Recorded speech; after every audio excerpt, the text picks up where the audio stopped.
You are now in the Reality Capture Network.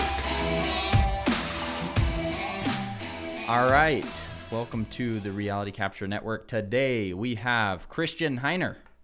Welcome. Hello, thank you for having me. We're excited Pleasure to be here. We're excited to talk with you. We've been connected for a while. Mm-hmm. This is our first local in studio in Meridian, Idaho. Oh, this is the first one. This is the first Wow. one. What an honor for me. Look at you. Thank you.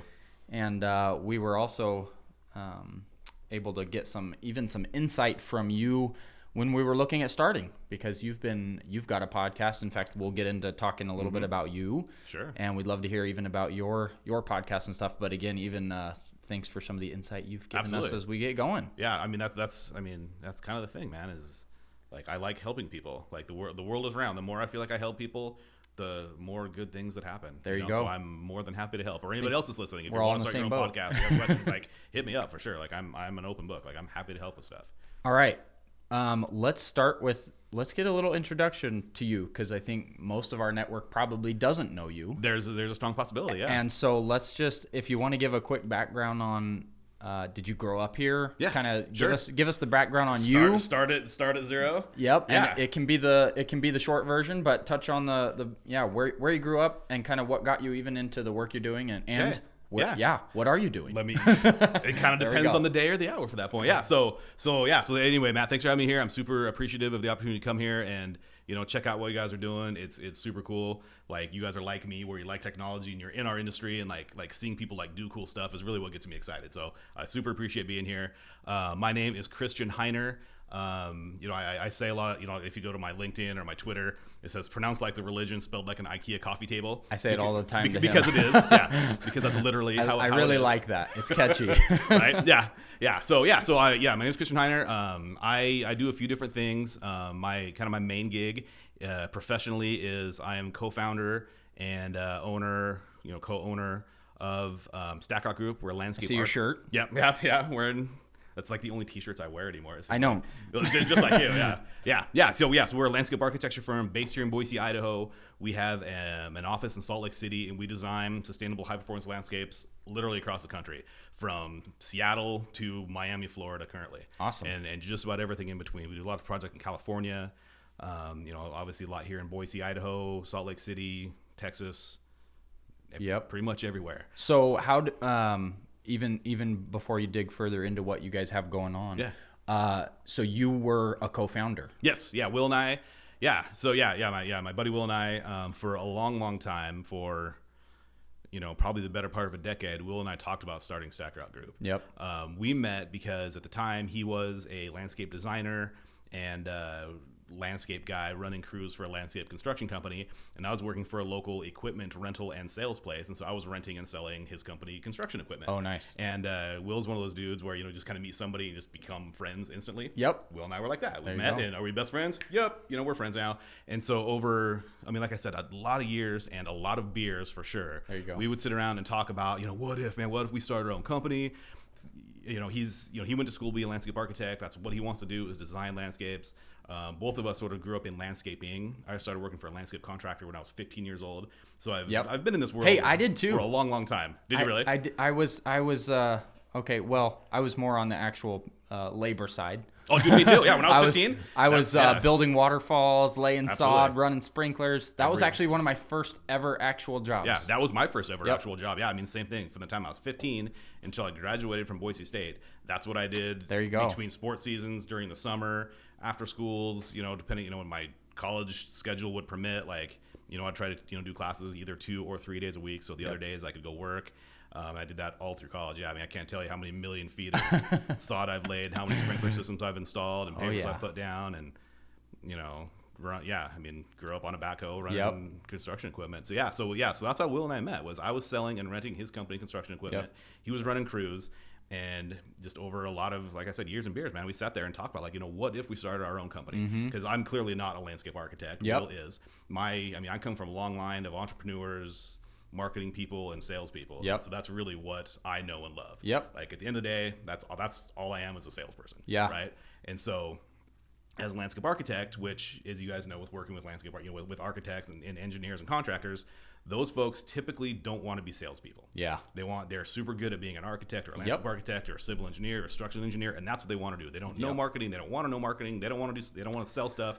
They want to sit at their desk and have awesome projects in front of them and do cool stuff. Sounds very familiar. Right. Yeah. So yeah, anybody in our world knows that. And so, like I said, so Will and I had this idea, what if we start our own firm where Will is the talent, where he's gonna, be the designer. He's kind of the rock star of the thing, and I'm the marketer. Yeah.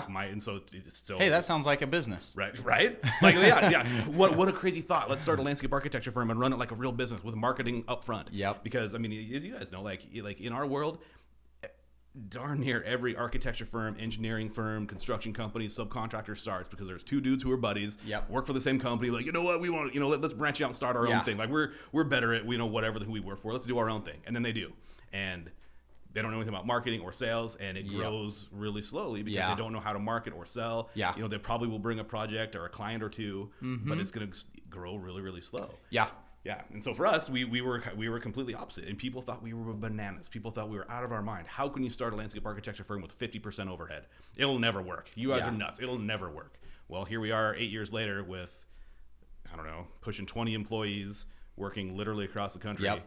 I know, we're still crazy for sure. Sure. And I feel you. Like any small biz, it's still trial and error every day. Yep. And that's the best thing about having our own biz is if somebody has an idea, let's try it. Yeah. If it works, awesome. If it doesn't, man, we wasted some time and money there, but moving on, whatever. Exactly. And that's the beauty of it. Yeah. Yeah. That's same reason I started was really that core reason is having the ability to decide what to spend our time or money on. Absolutely. Because large corporations, it's 99.9% of the time it is very difficult to do anything innovative or that costs money unless there's a proven written out plan approved by department. Unless you're the CEO. If you're middle management or lower, so my first, I guess, kind of real job out of college, I was a factory sales rep for a power tool company. Yep. Because like I said, my parents were salespeople forever, so just going into sales, I didn't realize until I was in this world that literally the career of being an architect was a thing.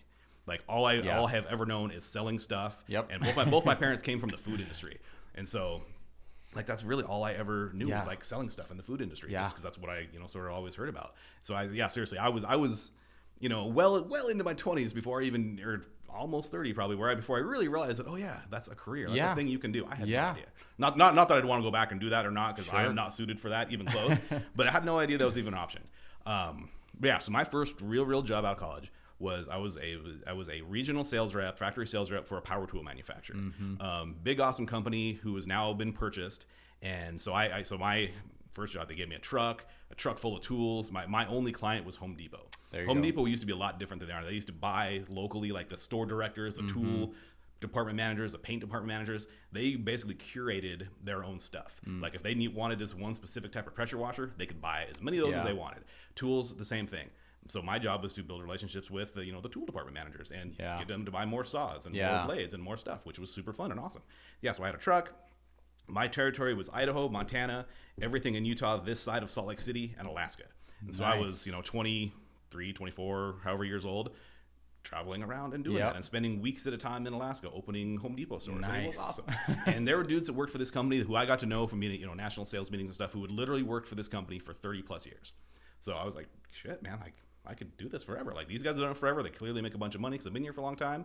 Didn't even think that I even needed to update my resume or even be thinking about what's next or whatever. It was comfortable and good until one day we got an email saying that the company's been sold and everyone on our side of this new business was they bought us all plane tickets. We reported to Phoenix, Arizona. They put I don't remember how many, 1,200 of us or whatever, however many people there were, put us in a conference room, laid us all off with a PowerPoint presentation.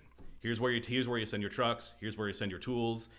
Here's how it works. Depending on how long you've been here, how your severance package works. Thanks. Yeah. So some of these dudes that I got to know that had been there for this company, they were close to retirement within a couple, 3, 4, 5 years of retirement, crying. What do I do now? This is all I know. Who's going to hire me? I'm 58 years old or whatever. Yeah, man, I don't know. That sucks. Yeah. But for me, I was like, I'll figure something out or whatever. It sucks for sure. Yeah. But, I'm young enough and, I'll figure it out. And so from there, so that was my first and only time I've been employed by a large corporation, and since then Didn't end beautifully. No, it was awful. And I sort of already was new because I had an employee number, and that's why I logged into like the company website and stuff. So I knew that I was just a number. But until they literally laid all of us off with a PowerPoint presentation, that's really when it sunk into me that dude, you are a number, literally nothing but a number. They could care less about any of us in this room. And I vowed right then that hey, I'm gonna be even better at sales than I am now. And I am not going to go to work for a big corporation ever again where I'm a nameless, faceless number out in the middle of nowhere, Idaho. Yeah. And it's, it is a balance because, there are a lot of big companies and big corporations that are great companies that are awesome. that Absolutely. they work hard to treat their employees good. Without a doubt. And the other thing is not everybody, and I know this is talked about a lot, like nowadays the term or idea of being an entrepreneur and building a digital company that you get to work 5 hours a week and you make $1 million. Like there are so many aspects of it that are people are kind of blind to. Totally. Not everybody's meant to be an entrepreneur or own a business. No, not even close. So, not to say that some of you bigger companies out there are not great or you can't have a good career there. No, absolutely. But I was in the same boat. Big companies is I learned early on that working for big companies is not where I wanted to be. Yeah, exactly. It's a personal thing. Some people it's a great fit for them where they like the red tape, they like the normal, the normal flow. But when you have that innovative entrepreneurial side that's actually in you, that you want to work harder, even if you make less, and you want control, and then that's the route to go. So that's cool. That's just to see. So from there, is that when you moved getting into? Yeah. So from there, then I moved to working for a local company called Tate's Rents. They said they've got a bunch of local tool stores and tons of construction equipment and stuff. Ended up being the sales manager there. Again, a great job. Dudes that have been there for 30 plus years. Like, I was, not even 30 when I left there. Yeah. And the reason I did leave there, I was super comfortable when construction, in the mid 2000s, when construction was, better than it's probably ever been until super recently. I made so much money. Oh yeah, sure. The way the compensation plan we had written was fantastic. And my commission checks, dude, I've made more money then in my mid 20s than I ever have. Yeah. Like it was unreally awesome. That's awesome. But I realized, I kind of looked in the mirror one day and I realized that, oh my God, like I'm not even 30. I could literally do this job the rest of my life. And it scared me. Like it seriously kind of scared me. It's like that feels bad. Like I'm just gonna wake up and like my whole life will flash before my eyes or whatever. And I'm doing the same thing in the same place. Like, because my last name wasn't Tate. I was never going to get ownership of this thing or whatever. And that had always been in the back of my mind that, I want to have my own company. I want to make my own way. I want to do things the way I want to do it. I don't want to be told how to do stuff, like right or wrong. Like I want to do it my own way. Yeah. Right. And so I quit that job. Yep. I quit that job and I went to work for an HVAC contractor, large kind of regional HVAC contractor, which was cool. I was hustling projects and doing some, being way more on the contractor side. Yeah. That I'd been since I was a laborer. In high school and college, which was totally different, which is fun and cool. Economy got bad and they laid me off. Yep. Which is sort of a bummer because I had very recently landed an enormous project that carried them through for a long time. Then I got laid off because we can't afford marketing anymore. So that was a bummer. So that's a whole. We could have a whole. So did that. Ended up getting hired by an electrical contractor, kind of doing the same thing, helping them manage projects, being the marketing sales guy, which was awesome. And did that for I don't know, a couple years, year and a half, 2 years, and this whole while, Will and I had been talking about starting Stack Group, and it's so funny, like his recollection of things and my recollection of things of like the way it kind of started are different. Yep. Where when he tells a story, he tells it like he was begging me to do this forever. I don't remember the like, please come do this. I remember us kind of thinking about it and talking about it. I guess had I realized like he was really begging with me to do this longer, we probably would have done it sooner or whatever. But here we are. And so after work one day, I mean, we literally both were we're talking to each other on the phone, driving home like on a Friday. Yep, same old stuff, man. I'm super tired of this. I'm super tired of it too. Should we quit? Yep. Okay. So we did. Yep. So we just a quick out of nowhere startup. Yep. Yeah. Okay. So over the weekend we got went to LegalZoom.com and got our stuff all set up, and we're in biz now. Nice. You know, and Did you start with any clients or projects, or did you? I mean, coming from this, you know, I grew up in Boise for the most part. You know, I was born here, moved away, lived in Northern California for a number of years when I was a kid. You know, went to high school, went to college here. Will grew up in Bruno, Grandview, went to U of I, so we and had been in the local construction industry for a long time. So we had a ton of relationships. Yeah. And I still to this day, I mean, some of the best relationships I have in our industry are from my Tate's Rents days. Yeah. Dudes that I called on and helped out with projects and stuff for years and years. And I don't even remember what we were talking about now.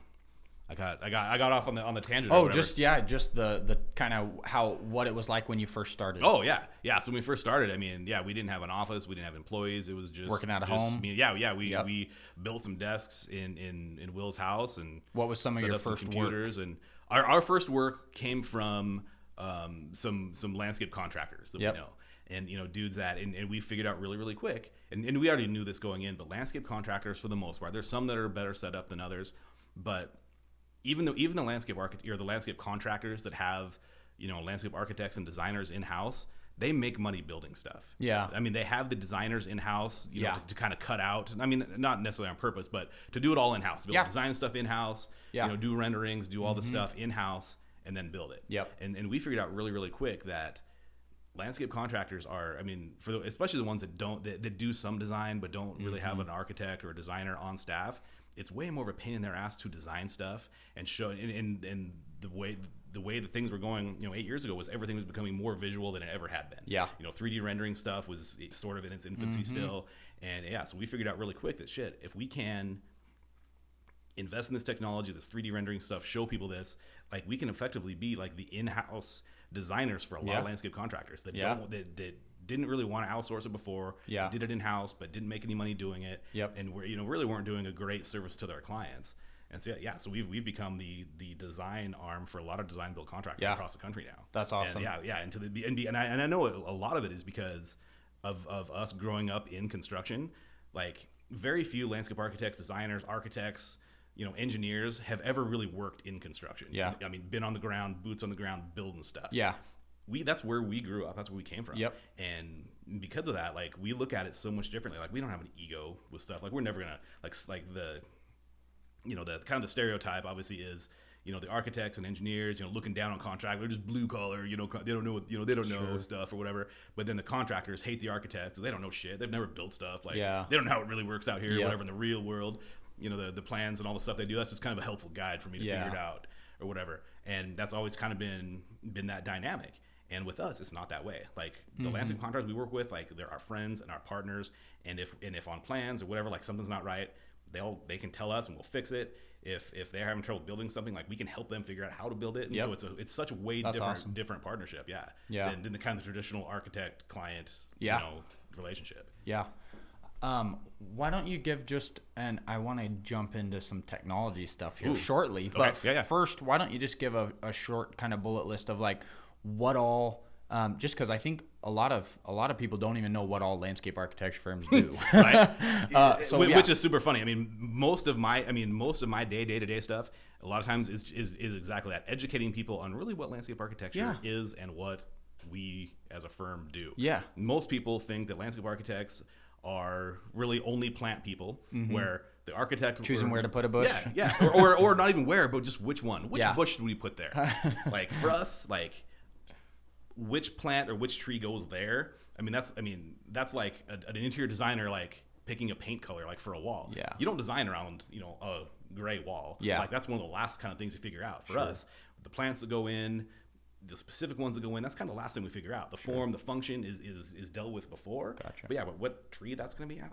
I mean, until we're at that point, I don't know what that's going to be. Yep. So as a firm, as landscape architects, I don't even know where to even begin with that because it's so much stuff. But so landscape architecture, way more than, you know, picking plants, you know, designing parks, or like everybody, you know, I say landscape architecture, and you know, a lot of people are like, oh, so like you guys design like the Edward Scissorhands bushes or whatever.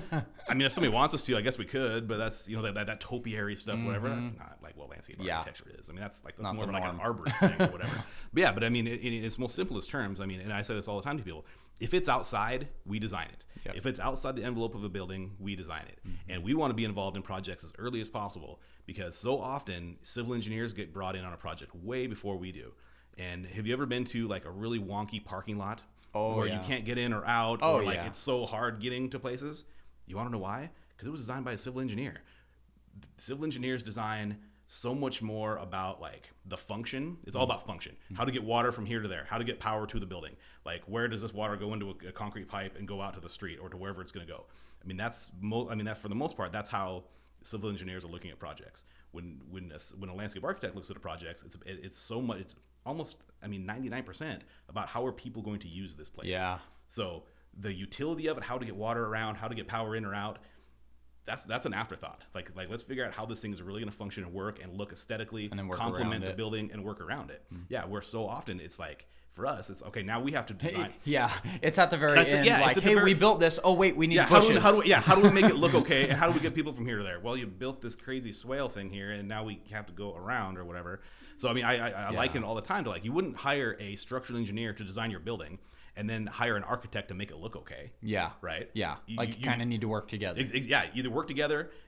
That's ideal, is just have everybody work together. But if there has to be a hierarchy or who gets brought in first, let's look at the aesthetic and how people are going to use it first, and then figure out how to get the water and the power and stuff around. Sure. So so it's a lot of times it's kind of the same thing when it comes to like site design and that kind of stuff.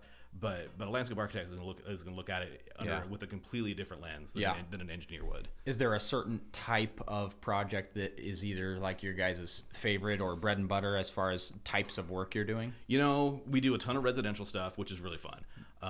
Working with homeowners, people who are either building or remodeling an existing house, it's their home and they love it. Yeah. And it becomes a really like close relationship with people, and those are super fun, and we do a lot of those. We do a lot of campus planning stuff. HP is one of our big clients. Yep. We do a lot of hospitality stuff. We've got a ton of really cool medical stuff. We're doing 2 monster hospitals in Florida right now, which is fantastic. So really for us, like I can't necessarily say like I like one of those more than the next. The projects where we were really involved with the design, where we can help influence and really help make it a cool place for people. Those are my favorite ones. Yep. It doesn't matter if it's a little tiny backyard the size of this room, or if it's a college campus. Yeah. So it doesn't really matter. It's more about the client than anything really. That's awesome. We do a ton of stuff where we call it shrubbing it up, where the parking lot's already designed, everything's already designed, and we literally are shrubbing up parking lots, just like we're talking about, picking which trees and shrubs go in these predetermined places. A lot of times that's for, quick serve restaurants and, retail stuff and all that. And that's fine. And that stuff has to be done on those projects. And for that sort of type of projects, it's perfect. And we do, like I said, we do a lot of those. And those are kind of what keep the lights on for us. Yeah. Because those are usually pretty quick turn projects. We can get them in and out. We get paid quick. So we love doing those. Yeah. But the real fun, there's no real design to that. It's, a lot of times it's figuring out the code. Okay, the city of, whatever, it's got to be 1 tree per however many feet or, 12 shrubs per however much area, whatever. And then just kind of figuring out plug and play. Yeah. So there's not a lot of real design with those. So not that they're not fun. Yeah, but you get someone's backyard where you get to influence everything and bring up ideas. Yeah, way more fun. Way more fun. Way more fun. Okay. More creative, more fun. That's awesome. Let's talk a little bit technology, which we've actually talked about a little bit in the past, and we're still talking about even and we together. Probably will be for a long time. But part of our goal with some of this podcast is educational. Totally. A lot around reality capture technology, from laser scanning, drones, virtual reality, rendering stuff, just really anything to do with different technologies that can be used within construction, within architecture, engineering. Absolutely. So, and also, we've tried to let people know, we don't only even want experts to come in and talk. We want people who don't even know anything about it to come in and talk. Sure. So even part of us discussing with you is like, which of these technologies have you guys seen or have you used or do you think could be interesting? Because we see that as an opportunity for people to understand like, oh, okay, well, we talked with a landscape architect. We heard them on this podcast. Yeah. They talked about scanning. This is how they're doing it now. Right. This is what they think it could help with. Absolutely. And then heck, we might come back in a while after we've trialed some, done some more projects. Or and just recently, I don't know, a month ago, 6 weeks ago, you guys gave us a proposal on a thing because it's a big residential development where it's abutting some existing homes, and kind of our first like task on this project was to show the existing homeowners what it's going to look like, because you live out in the country and you've lived out in the country forever, and all of a sudden there's going to be a subdivision right on your property line. Like, you're going to be pissed, right? And that's exactly what happened. And so our first ask from our client was to show these people what it's going to look like. So we call those view shed renderings. So I went out to these people's patios or wherever from their backyard or their front yard, depending on how their house is oriented. They're like, cool, I want to know what's going to look like from right here. Yeah. So I take a photo, and then we can go in and create renderings based on the design of the subdivision, the types of houses they're going to go in, and show them, okay, your view of the mountain is not going to be interrupted. Like, you're still going to see the mountain. Yeah, there's going to be houses here, but they're not going to be as tall as you might be thinking. Yep. You're not going to be looking up at somebody's bedroom or whatever. So that's kind of our first, on that project, their first thing. And we got a proposal from you because, there were some hills and some stuff. And Trevor and I were out there like, God, how are we going to, do this? Like, we can fudge it or whatever, like, kind of. Yeah. We stood up there. I'm about 15 feet higher than you, dude. Okay. I think. So I think. Yeah. So we can kind of fudge it that way, but we didn't want to do it that way. Yeah. So we got a proposal from you guys, and then as we were getting ready to pull the trigger on that, they found the survey. Nice. They had already had it surveyed. Yep. And because like most big land development deals, like, stuff happened years and years ago. Yeah. Before really before the employees of this company we're working for even worked there. Yeah. And so they didn't even know what they had at the time. Yeah. And so they found the topo and all the stuff. So it turned out we had it. Yeah. So we ended up using their stuff. But what we were going to do was have you guys fly that whole thing, give us the topo, show us all the photos and stuff, which I know would have probably. I know it would have made our job easier. Sure. Because we just had, mesh. The topo mesh or whatever. Yeah. So we had to create a bunch of stuff. We're having your stuff. I know it would have been a lot easier, but So the idea there, just for those kind of listening too, so what you ended up having was traditional survey points. Yes, exactly. And in this type of use case, the application of actually doing drone footage, mapping out that area, turning that into a photogrammetry mesh model, and actually having not just the actual elevation shot, but already having the right pictures, the right colors, showing where the different plants and everything were, even from the houses. Yeah. This is one of those scenarios where it's like, survey still works.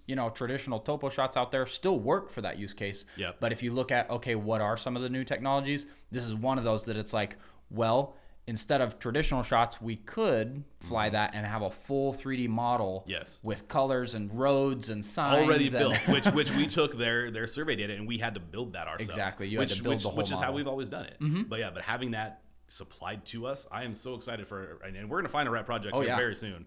It's crazy how busy we're getting. Yeah. Like, I've had more phone calls and more meetings the last 2 weeks than I have, which is crazy. Which is so crazy. Yeah. In fact, that's another. So there's going to be some good opportunities to really use this very, very soon. I'm super confident in that. So that's one drone application. Yeah. What about? Let's hear your thoughts on the laser scanning stuff. So we've shown you a little bit about what laser scanning is, how it works. Yep.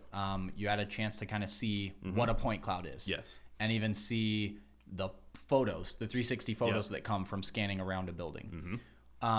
Would you give kind of your thought or your perspective on what do you do right now when you get a property? Yeah. What do you go out there and hand measure? Do you survey stuff? Sometimes. And then what do you think about the technology you've seen and its potential like use case or application or benefit? So for us, when we get a project, I want to say always, but it's not necessarily always. There's the one weird case when somebody is literally just going to build it themselves and they just need us to kind of, get some stuff close and, throw some material selections at them or whatever and just kind of help them get on the right track. Yeah. In that case, and it doesn't happen very often. We won't measure that.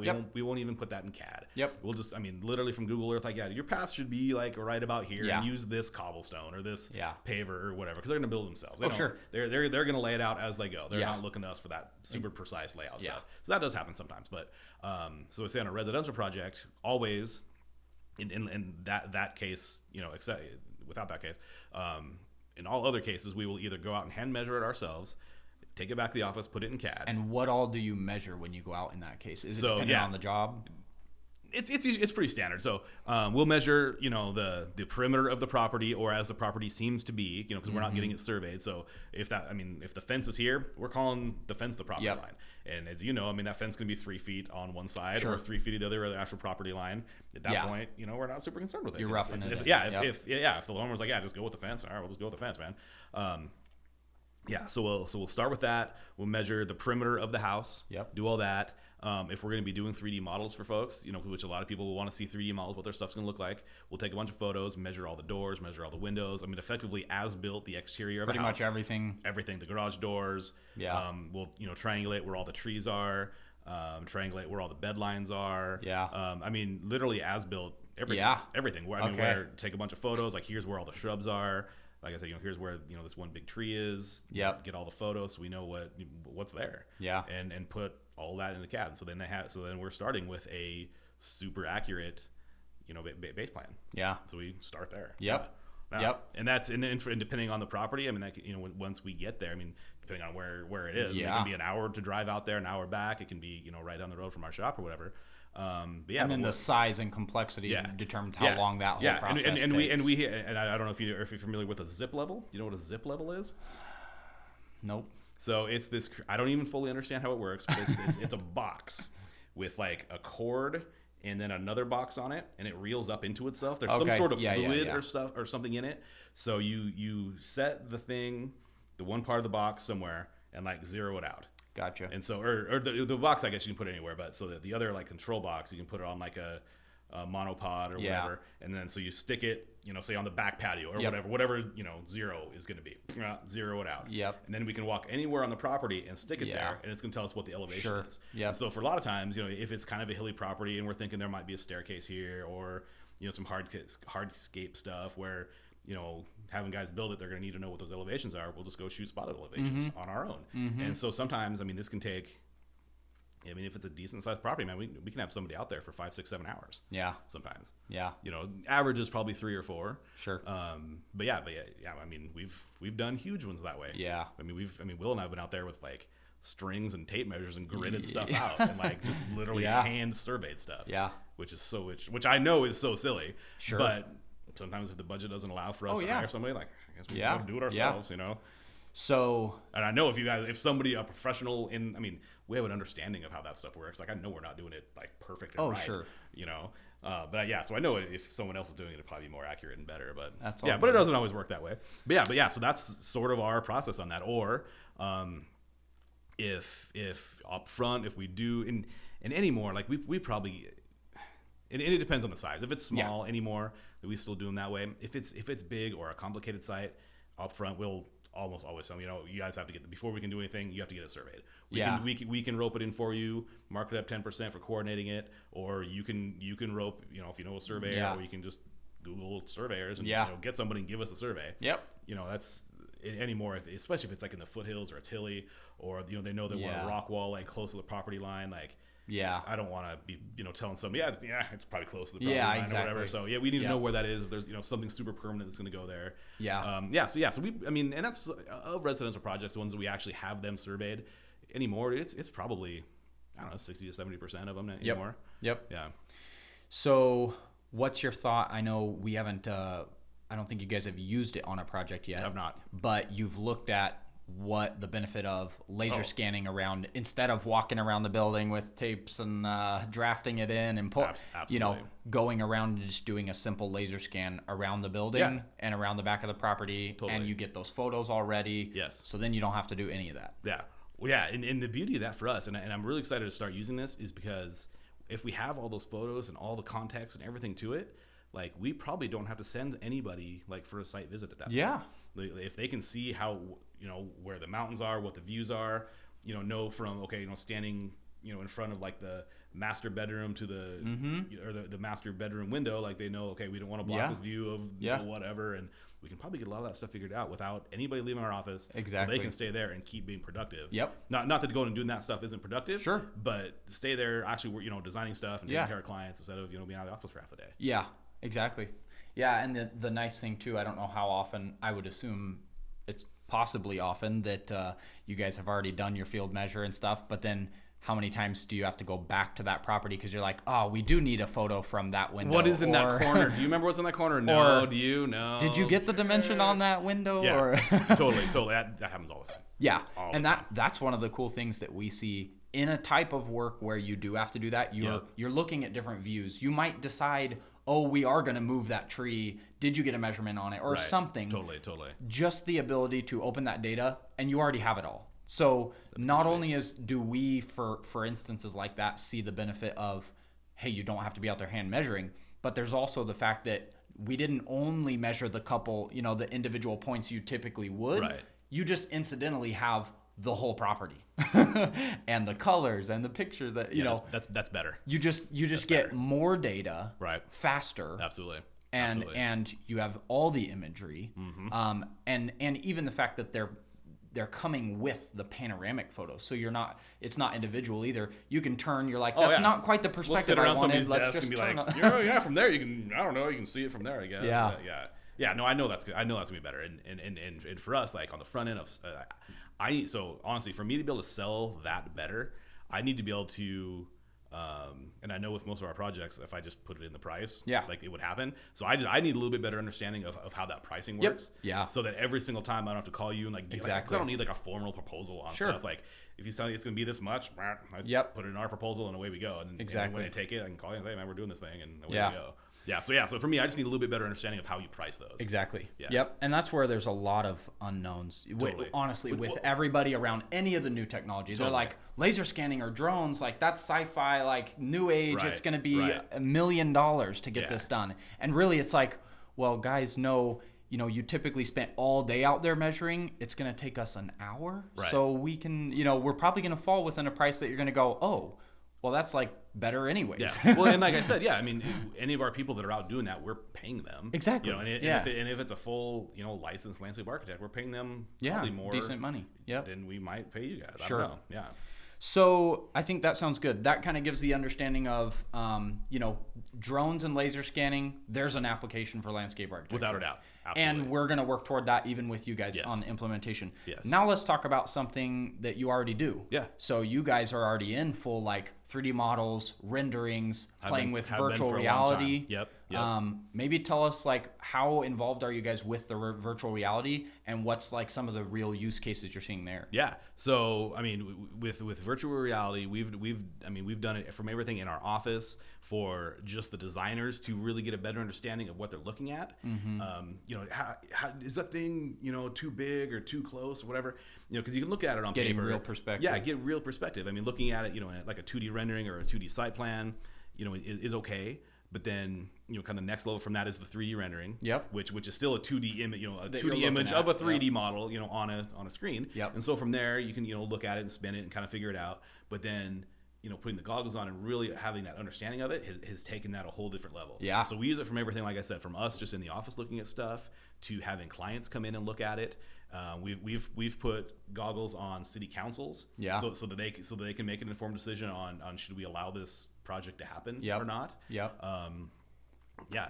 is a super fun thing to do. Yeah, I think when I was in your office, I saw from standing within a building, looking at and people just don't even know that you can use this for these applications. Absolutely. But standing within a building and looking at lighting effects when you're planning landscape, big or time. When you're if you're working alongside an architect who maybe doesn't use virtual reality. Exactly. This is one of those benefits of if you're collaborating up front. Absolutely. Hey, architect, you're not using 3D, modeling or virtual reality yet. Well, you can still build the building, but here's something we could test along with what we're doing with the landscape to analyze lighting. And we have some awesome architecture clients who, they're fantastic architects, but they don't want to themselves. I don't know if it's they don't want to take the time to learn it, or they don't like it, or they don't want to do it. But we have a lot of really cool architects that we work with that they send us their 2D plans. Yes. Interior, exterior, it doesn't even matter. And we'll build them the 3D model, do all the renderings for them. They can send it back to their clients. Their clients don't even know we exist. As far as they know, these guys and girls are doing it in-house. Yeah. And we have interior designers we do that for. Yep. Yeah. So in-house, we have the capability to build, model, render anything. It doesn't matter if it's inside or outside. Yep. Yeah. And I think that's where, even with us, we're really a as far as Nexus 3D goes, we're really a technology focused firm. Oh, totally. We're not a landscape architect. We're not an architect. We're not an engineer. Yeah. We do have professional land surveying in California. Right. But most of our work is technology implementation. Absolutely. It is, hey architect, hey engineer, hey landscape architect, here's the technologies we see out there because we're kind of in the front of that curve. Yep. Here's how you can use them.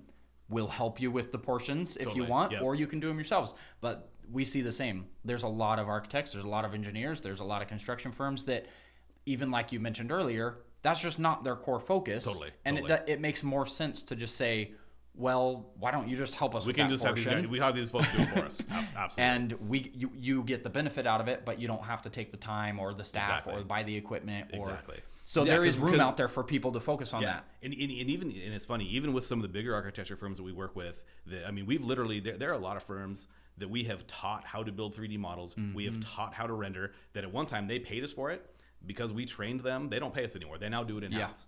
And I mean, on the one hand, that seems like crazy. Like, why would you teach your clients like how to not use you anymore? Yeah. But they were going to learn it one way or the other. Yeah. So I'd rather build a relationship with them, Yeah. have them come to our office, or us go to their shop, and help them figure it out, the way, than not do it at all. And we hear the same thing even starting this podcast. It's like, wait a minute, why are we going to educate people on the secrets we've found as to why laser scanning is successful? Stack Rock Group wants laser scanning. Now I'm going to have laser scanning firms reaching out to you looking for work. Who knows? There's a risk that we could lose clients, win clients. But for us, it's really about pushing the industry, pushing the education. And we talked about this before. I'm a huge believer in the old adage that the rising tide floats all boats or whatever. So we're totally aligned on that for sure. Yep, that's awesome. So I mean, like I said, we've got firms, like big firms, that wanted to get into 3D modeling and rendering more, didn't know how to do it. And we literally taught them how. And they used to pay us a lot of money to do their stuff, and now they don't. Yeah. Because they have people in-house now that we taught how to do it. Yep. And I'm fine with that. Well, and then it's still, even in those scenarios, a lot of people that are willing to train others or give them the secrets, you know, you're still going to be remembered as the person that helped them if they get overloaded, if they decide not to do it anymore, if there's something else new, That's keeping the relationship. And at some point, they're going to know something that we don't. Yep. And now, and if we didn't before, we definitely do now, have the relationship where we can call them and say, hey, man, how do you guys do this? Like, we've got clients that need that. Like, help us. And then, of course, they'll be way more apt to do that than if we hadn't helped them. Exactly. That's what a business relationship is. Yeah. We help each other and do stuff together. And a lot of times, these architecture firms, that I was talking about, they hire us for a lot of their landscape stuff. They don't always. Yeah. But that's just kind of how it works. Yeah, and that's a funny thing. Most of our work has been off of collaboration with firms that do exactly what we do. Interesting. Yeah. People are like, isn't it getting competitive out there? I'm like, well, not really, because we work for all of our competitors. Right. We have tons of other firms that do laser scanning, but there's difficulties, there's huge projects, like there's reasons that they want to give other people work as well, because some of them are big firms, like we talked about, that want to focus on their core thing. So even if they do it, they're going to run into a reason that they want help. Absolutely. With something. Yeah. With some portion of it. It doesn't really even matter what that thing is. Yeah. Well, that's awesome. Yeah. Let's see. Any other topics or thoughts around technology side? I don't know, man. I mean, we kind of like we talked about, like I've always described, and I've said this 1,000 times, Stack Rock Group is a marketing firm that's really good at landscape architecture. There you go. Like I've you're leaning toward my next topic. Okay, yeah. Let's segue, marketing. Let's segue there then, yeah. So I think you saw we just announced we are now offering marketing and services. So we've started kind of shifting some of our mindset to just, hey, we're just this service provider, trying to educate and do scanning work to, you know what? We found that one of our big strengths is networking, it's marketing, it's educating people. Absolutely. So let's step back and take that at a bigger level and start bringing people in here, do a podcast, do videos, educate people on all these technologies for the use cases in all these different industries. Absolutely. And that kind of be the core. And we'll still help people with all of our 3D services. We still have that side going. It's definitely not going away. Yeah. But there's so much work out there that our goal now is to just educate and push the industry. Totally. And build out a network of people that do certain portions. Absolutely. And provide work to them. Yeah. Because we're getting so much work. Yeah. So awesome. having a network across the country of laser scanners and of 3D modeling people and rendering people so that, per project or per state, we can pull in a group to go handle a project. Totally. Because that's another challenge we've seen, at least with the laser scanning specifically. It's still pretty, it's not very well known yet. And once a construction firm or somebody finds someone who does laser scanning, in their mind, that's the only person who does laser scanning. They think that they have constructed the laser scanner, they built it. They don't understand that no one else could ever do it like they do. Yeah, totally. So our goal in one step in how we want to try to help push scanning is try to start educating people, knowing there's room out there for reducing costs, for reducing travel, Sure. And we're trying to do that by building this network. So when a client comes to us with a project, we're not going to upcharge and tons of travel every time. Totally. A lot of times we might start building out and using local firms which is to awesome. try to help the local For firms, sure. try to help small businesses that don't know how to market and get work. Because we get a lot of that work. Speaking my language, man. Yeah, with some of the stuff that we've done in other areas, we've done the same thing with other landscape architecture firms. Yep. Is we've got this client, we know they can't take our client. Like we've got a great, even if they could, like that doesn't even matter. Yep. But yeah, we'll reach out to other people, irrigation designers, other people in other areas where so we don't have to travel there. Like kind of partner with them. Yeah. They effectively in our world, sort of become a consultant to us. They get paid, we get paid. Yep. We move on. We do a better service for the client. Yep. And we move forward. For Exactly. Sure. Yeah. But talk about like real marketing stuff. Yes. Like that's so at Stockart Group. I mean, that's literally my only job. Yep. Is marketing and selling. Like my job is to make sure people in our firm have cool projects in front of them to do. Yeah. That is my sole purpose in life. Yeah. So that's really what I know is the marketing side. And from doing what I do, networking and doing stuff, on my server I probably have close to 60 websites that for clients, for friends, restaurants we've done stuff for. Yep. That they we're working on this project. They're like, oh yeah, or event centers, like, oh, we need a website and social media stuff, but I don't know how to do it, and I don't know who to call. I don't want to call whoever, this big marketing firm I don't know that I know is going to charge me $30,000 for a website or whatever. I'm like, I can help you. I can help. That's what I do. Yeah. That's what I do. So sort of as a value add. Yeah. That's what we do. And on social media, we promote our clients and our friends, and on. So social media, like we can talk about that too, but just the marketing stuff. I mean, that's definitely a value add that I know we bring is we help promote our clients and friends. Yeah. And through that, and when we started Stockart Group, it became really apparent to me really quick, and I already sort of knew it, but it became very apparent that the vast majority of architecture firms, contractors, and engineering firms, they're not good at marketing. Yeah. And it's not through no fault of their own. Yep. But they're an engineering firm. Yeah. They're not a marketing firm. Yep. They might have a marketing person. A lot of them don't. Yeah. So it's especially not until they become a big until firm. They became. Do they have a department? Yeah. Exactly. Yeah. And so whoever is in charge of marketing for those big firms, like it's not really their main job. Yeah. That's sort of an afterthought. Exactly. It's stuff, they don't want to go to networking stuff. They don't want to post to social media and stuff. And that's why you see so many engineering firms, they'll post to social media like once a month. Like when somebody's like, oh shit, if that. No, have you posted to Twitter lately? No. Have you? No, better do it. Yep. And so pretty early on, that became really apparent to me. And in the world where we live, where we are the prime on a lot of projects where the owner is hiring us directly, but and those numbers have kind of changed over the years. But I mean, a lot of our clients are architects who do big, cool projects and need a landscape architecture consultant to work underneath them.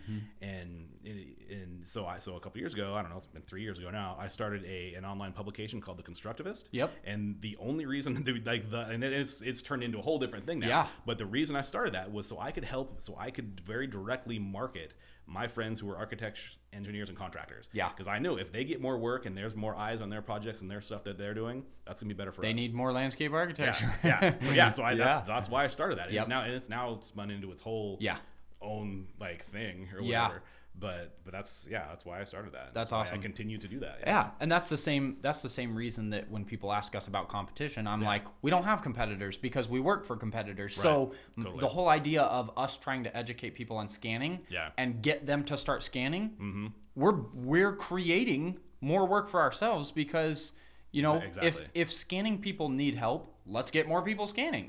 There's no downside to this because there's so much opportunity in how new technology can be implemented. Yep. How, again, even just on the general marketing side, if more companies are getting more work because of marketing, all of the people under them that they hire for subcontract work it does raise everything. Absolutely. And really, especially here in Boise, Idaho, I don't know if you guys ever see this, but like a thing that just, it's like it kicks me in the gut every single time is,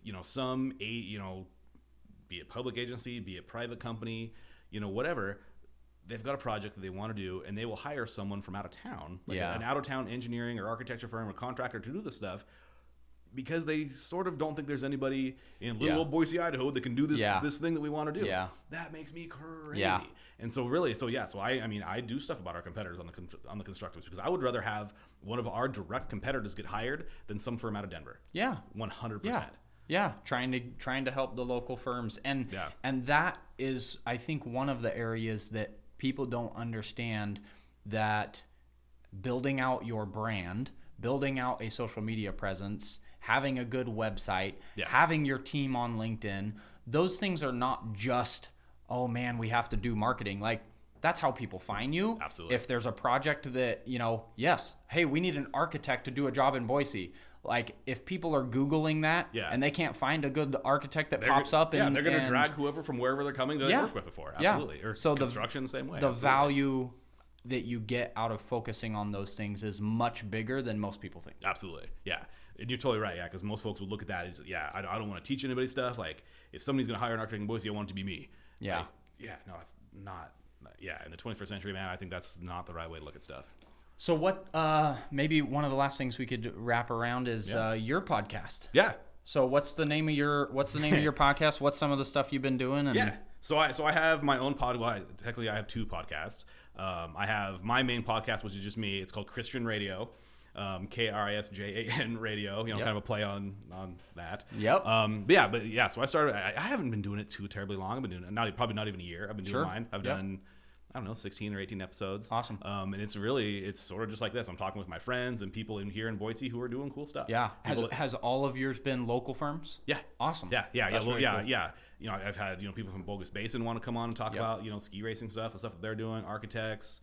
Yep. I've watched a couple. Yeah. And with this whole pandemic thing, like being home, I've literally just started doing it on YouTube too. Yep. Because when I started, it was just a podcast. Audio, just the audio. So I'm doing it on YouTube now too. Sweet. So it's largely sort of industry focused, but I just want to talk to cool people that are doing cool stuff. Yeah. And help and let them talk about what they do. And and even though I haven't done it very long, like, I've got a pretty good following. That's awesome. And people are listening to it. I'm getting a lot of feedback, and people are tweeting stuff at me when they're listening to it and commenting on stuff, which is cool. So nice. Well, we'll be sure to add a link to your sites when we get this posted. That way people can find it as well. All the podcasts, all the stuff you can get to just through my personal website, KrisjanHiner.com. You can just link just straight to that. Perfect. And they're KrisjanHiner.com / Krisjan Radio, I think. It's either podcast or Krisjan Radio. I don't remember which. Then they can just get them all right there. Nice. And obviously the podcast, everywhere podcasts are, Apple and Spotify and Google and all those places. So nice. So for you guys, what platform are you using for your podcast? So as far as where we're posting to? No, like how we're like where you're hosting it and how you're like distributing it or whatever. Yeah, so we're using Anchor. Cool. Rad. Yeah, Anchor's best. That's what I use too. Yeah. Yeah. In fact, you pointed us to it. When we were first starting, I'd never done podcast stuff before. So I was like, all right, so we got to capture the audio. We got to figure out which platform to use, where to post it to. So Anchor's a great platform. It pushes it out everywhere. When you guys got it set up, did the Anchor folk, did they have any trouble getting it distributed everywhere? Or was it just seamless? No, it seemed like, I think it took a couple days. Like, they kind of added different accounts as it went. But I think they send it all out at the same time, but some are going to review it sooner than others or whatever. And it seemed like it went pretty good. The longest, but that's a good point. Actually, I'm not even sure if it's actually fully up on Apple yet. Yeah. So depending on how long it's been, and for both of mine, so I have my own personal podcast, and we have one at Stack Our Group called Making Outside Awesome. We're getting way into, but then we haven't been at the office now for 2 months, so we haven't done it. But well, at some point we'll get back to that, and just trying to figure out how to work from home and all that stuff. It just kind of fell on the wayside, but with Anchor though, for both my podcasts on Apple, for whatever reason, I had to reach out to them and say, hey, I'm not on Apple yet. What's up? And then both times they were like, oh, there's an error message. Yeah. Okay, cool, it's up now. Yeah. Or now it should go through. So if it's been a while and you've submitted it, reach out to them. Yeah, reach out to them, go to their help page or whatever, and send them a message, and they'll get it up there. Okay, now that you said working from home, we have to touch on one more topic. Yeah. I bet you can guess which one it is. Working from home. So maybe from, you are as an owner, leading a company, obviously a partner. You have another with you, with Will. And, maybe give a little bit of your thought on what's going on around us and like how have you guys adjusted? What are you doing as a leader of a firm? Are your employees staying motivated and able to work remotely? What's your take? It's crazy times for sure. Yeah. I mean, we're obviously using Zoom all the time, on the phone way more. For us, as a collaborative design firm, it's been really tough. Yeah. I mean, I'm not in the actual design on stuff, so I hear stuff and whatever. But historically, we'd all be in the office together. We could walk around and get, figure stuff out collaboratively together really quick. I mean, literally red pen stuff like, no, put this there. This is how this would be, whatever. This is what they said. I want to do this. And now, trying to do it through Zoom and on the phone, like everything is taking so much longer. Yeah. And I know we're getting it figured out, but we're definitely looking forward to being able to be back in the office with each other. But that being said, I mean, we'll definitely be working from home more. Yeah. Because before, we've always kind of been set up to work remotely. Like I can do what I do literally if I have an internet connection to my MacBook, I can do anything. For sure. So I've been able to do that way. And we have a lot of laptops and tablets and stuff. So for the most part, anybody can work anywhere, with our stuff. And that would happen a lot where, I'm not always in the office. Like the less I'm in the office, the better, honestly. I'm out doing stuff and whatever. But yes, we'd always have, maybe one or two people a week, for a day or two or half a day work from home or, from whatever. And that was always fine. But going from that to literally having no one together it's just been tough. Pretty rough. Yeah. And it's getting stuff done has taken longer. I don't think the end product has been sacrificed at all, but just getting to that is just taking so much longer. Yeah. Yeah. So moving forward, so we're really looking forward to being able to be back in the office and work together on stuff more. But we'll definitely still, we've definitely learned that like we can have people gone, and work from home. So we'll probably, I don't know exactly how it's going to work. We'll probably, require, whatever, everybody be in the office, a couple 3 days a week, but then the other 2 or 3 or however it works out, work from home or whatever. Yeah, it's going to be interesting to see. You get a lot of people one way or the other to like, the world should stop shaking hands, right. I think at least in this scenario, like when you talk about meetings with companies in other states, it used to be so typical of, well, it doesn't matter if it takes time or money, like we need to fly there and go meet. Now you see all these businesses like, hey, this actually works to do virtual meetings. We should start kind of reducing the need for the travel side. And for, at the end of the day, it's the owner typically that's going to be paying for that stuff. Yeah. If we need to fly somewhere, we're, depending on how the project's set up, we're either build the architect and then they're going to build the owner or we're going to build the owner or whatever. Yeah, because everybody's using this so much more, it's going to cut down. It's going to be a pretty small percentage on, you're building $1 billion house, but a handful of airline tickets isn't going to add up to much. Sure. But efficiency wise, that's going to save that day of travel and stuff. So moving forward, I definitely know that we won't all be back in the office all the time, and we definitely won't all be out of the office all the time. It's going to be a good mix of both. It brought to light the amount of virtual capabilities. What the possibilities are. What's out there, what people can do. So. Awesome. Well, we thank you for stopping in and being here with us. And again, we'll get your info up on the podcast, send you some links, and then we'll join you on yours here soon. Totally. Okay, Matt, thanks, man. Have a good one. You bet. Reality Capture Network, bringing the future to you.